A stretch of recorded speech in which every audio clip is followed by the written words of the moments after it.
If you want to be great, you want to be the baddest motherfucker ever at what you do, you're going to be misunderstood by everybody because you're going to be so fucking obsessed and so driven to get there. That's what it takes. It takes every second of your fucking life. Anybody says balance? Yeah, balance is important for a lot of fucking people. It is. But if you want to fucking go to that edge where people do not like you, don't understand you, question everything you fucking do, you've arrived. When you are misunderstood to the point where fucking people think you're psycho and you're nuts and you're this and that, why are you in the fucking gym at 1 o'clock in the fucking morning? You just got through doing an op for fucking 13, 14 hours after Ranger School, man, at the gym. What's wrong? You will never understand what is wrong with me. And that's why I'm so fucking glad you don't, because I'm in the right fucking spot. When people don't understand you anymore, you're in that spot of obsession and drive where people are like, what the fuck is wrong with this guy? I don't want to talk to you, man, because you're not going to get it. You're not the smartest person in school. I had that issue. So my big thing was how I addressed that problem was each thing that is wrong with you has to be a focal point. You can't look at this gigantic list and say, I got to change all this shit. My God, this is crazy. No, you take off the first one. I want to be smarter. For me, that was my thing. I have to become more intelligent. I have such a severe learning disability, man. I can't retain shit. I had to now get that one thing and then strategize in that one problem. How can I do this? I'm not going to learn like you. I'm not going to learn like anybody else. How am I going to figure this out? So I then figured out, okay, where are my strengths here? Where are my weaknesses in learning? All right, man, how am I going to do this? And I figured out a way to do it by just strategizing. So how I learn to this day, if I have a big manual to study, I will have to get a bunch of spiral notebooks from the daggone store. And each page, I have to write each page out, maybe 10 times. So there was a 1,000-page dive manual that I got 18 months before I went to dive school. Most people, I'm not smart, I'm gonna go see if I can pass this test. I realized, hang on a second, I'm not smart. How can I get past this? How can I get through this obstacle? I need to acquire this book 18 months in advance because it could take me 18 months to write down each page over and over again to then put it to memory.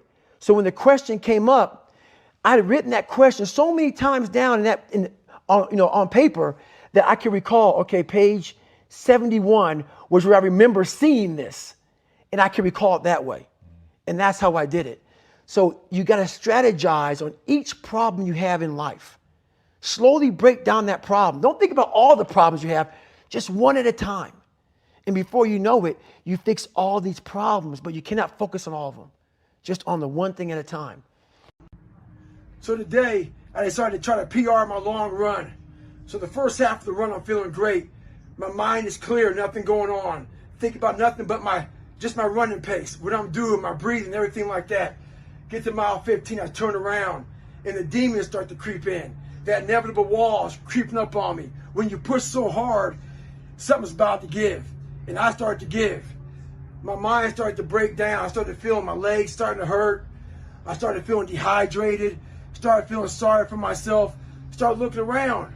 No one knows I'm fucking out here running. Why don't you go ahead and just stop? Call your girl, have her pick you up. And that's when I feel like a little bitch.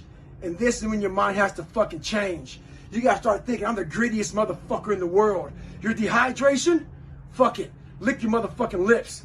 Your fucking legs are all sore. You feel like you got shin splints and stress fractures. No, you don't. You got sore fucking legs. Get out of your head and stay hard. Life beat me the fuck up bad. I mean, I was knocked out in the 12th round of a 15-round, heavyweight bout. I was knocked out. But what happened was in the 12th round, when the challenger turned his back on me, I was getting the fuck up. And I got up and won the next 3 rounds and knocked that motherfucker out in the 15th round. So that's my mind about can't hurt me. I was hurt, man. Like literally, I had to overcome so much those first 26 years of my life. And I still do every day today. It's not over. But the mentality of can't hurt me is just that.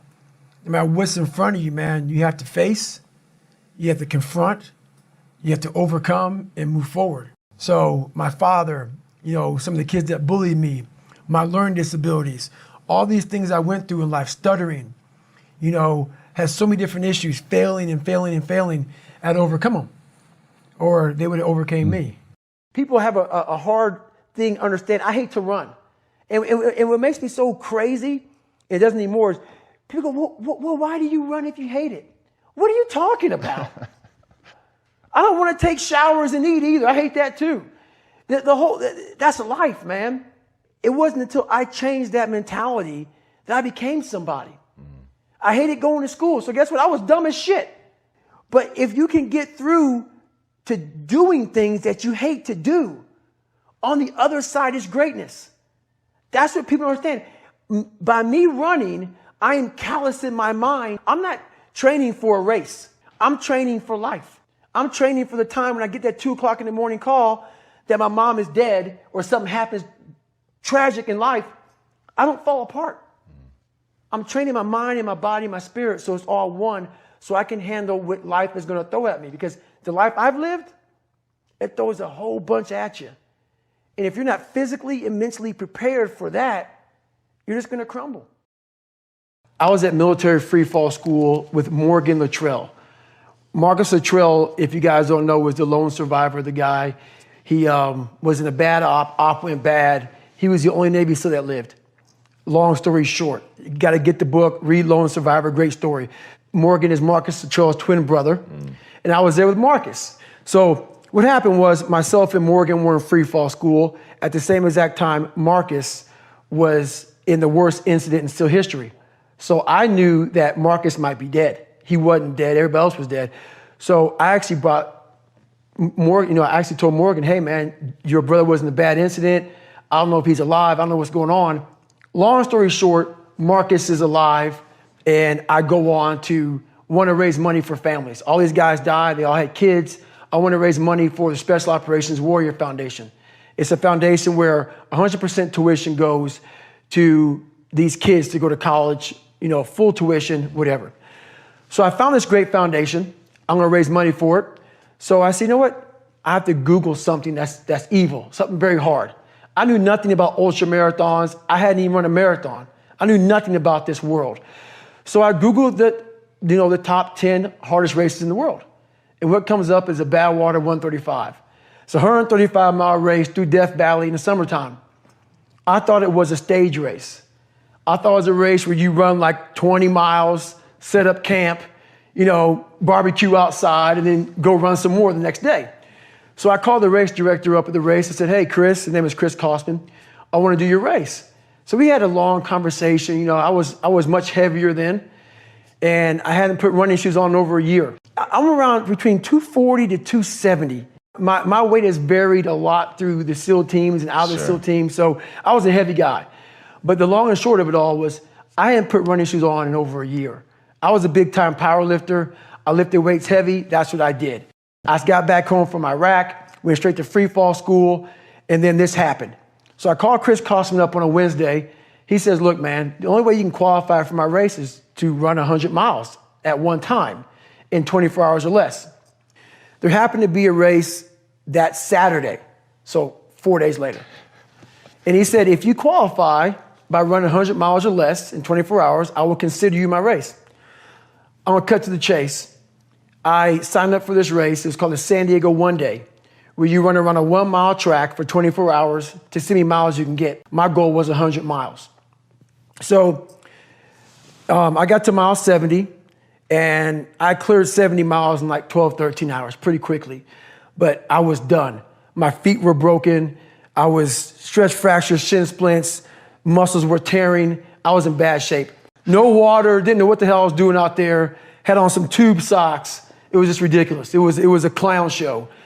So I sat down at mile 70, and at this time I was married. And I look at my wife, and I was like, I'm messed up bad. So I literally start to turn white. And when a black guy turns white, you're pretty f***ed up. Here I am, I'm all f***ed up in this chair. I'm at mile 70, I got 30 miles to go. I'm jacked up. I got to go to the bathroom, and the bathroom's like 20 feet from me. It's a porta potty. I can't get out of the chair. So I'm peeing blood down my leg, pooping up my back. And I got 30 miles to go.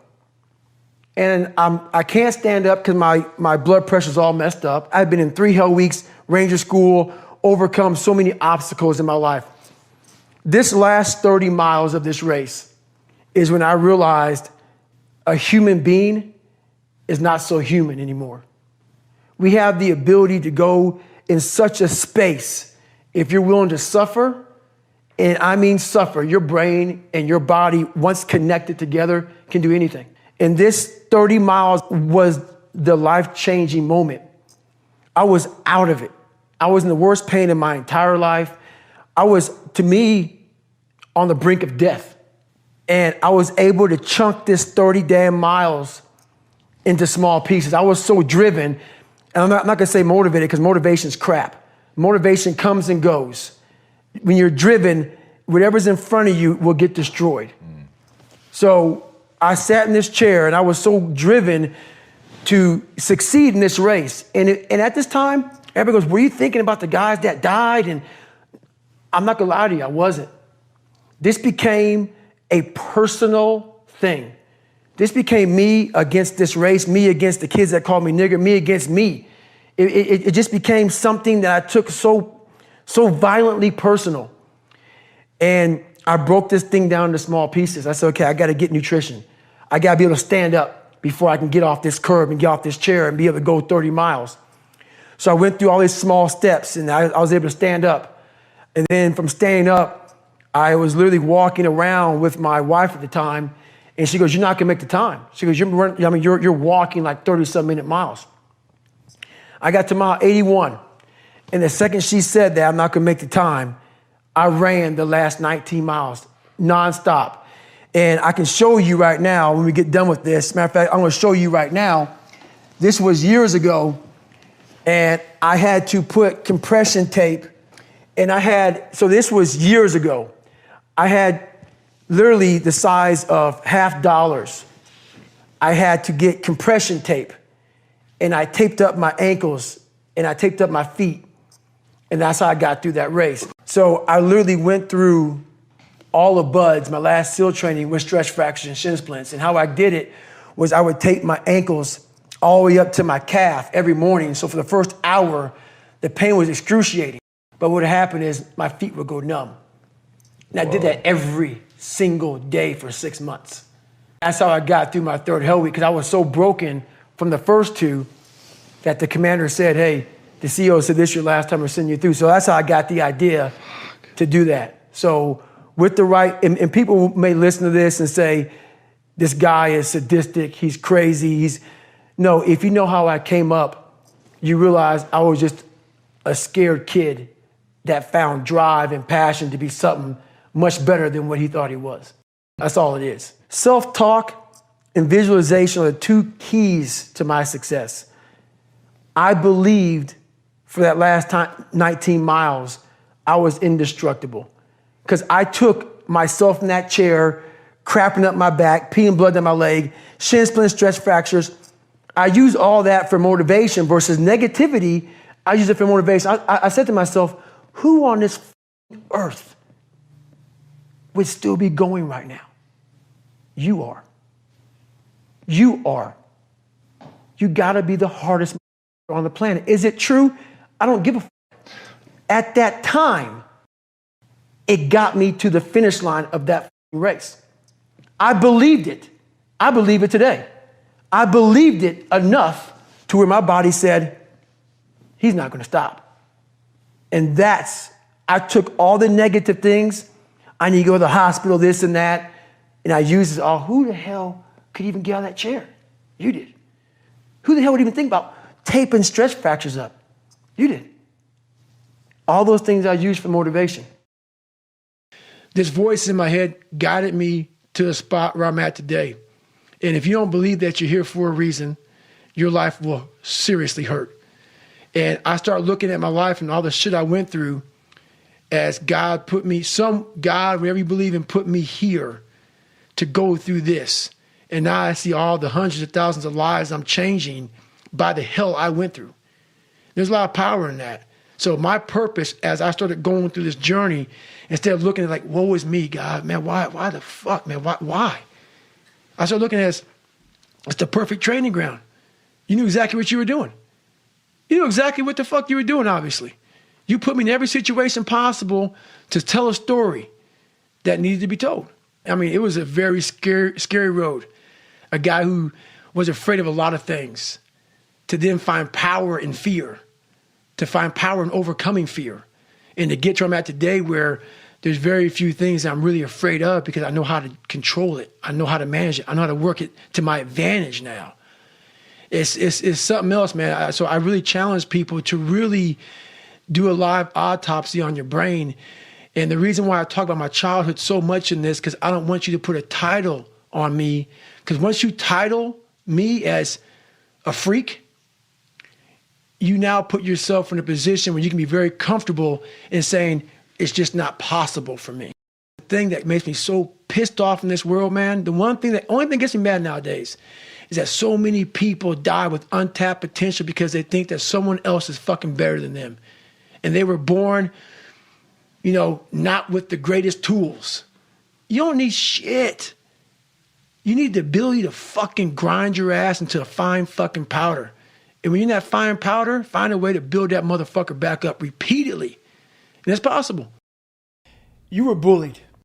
Do you remember how many nights you spent by yourself in your fucking head thinking about what kind of piece of shit you were and how miserable that fucking was? That's exactly my drive. I know that there's not just me and you. There's millions and millions, especially nowadays with all this fucking pressure, man. You can now bully a motherfucker on your phone. Back in our day, it was face to face. You can do everything over your phone. The pressures of trying to keep up with everything is at an all-time high. And our mindsets are at an all-time low. We are the weakest we've been mentally ever since the beginning of time. And it's even harder. So it's harder with a weaker mind. So all I want to do, my whole drive is about, I have a really good way of visualizing people suffering because a lot of people do it. We have two sides of us. We have one side that is that happy-go-lucky side that nothing's wrong and everything is good. But we have that side at home when no one's around that's depressed and miserable and we're not good enough. And whatever happened to you is real. So that's my drive. I want to make sure that I give people as much power as I can. So when they get up every fucking morning, they know that, hey, I have the ability to not only survive in this world, but thrive in this world just by the mere fact of hearing about my story.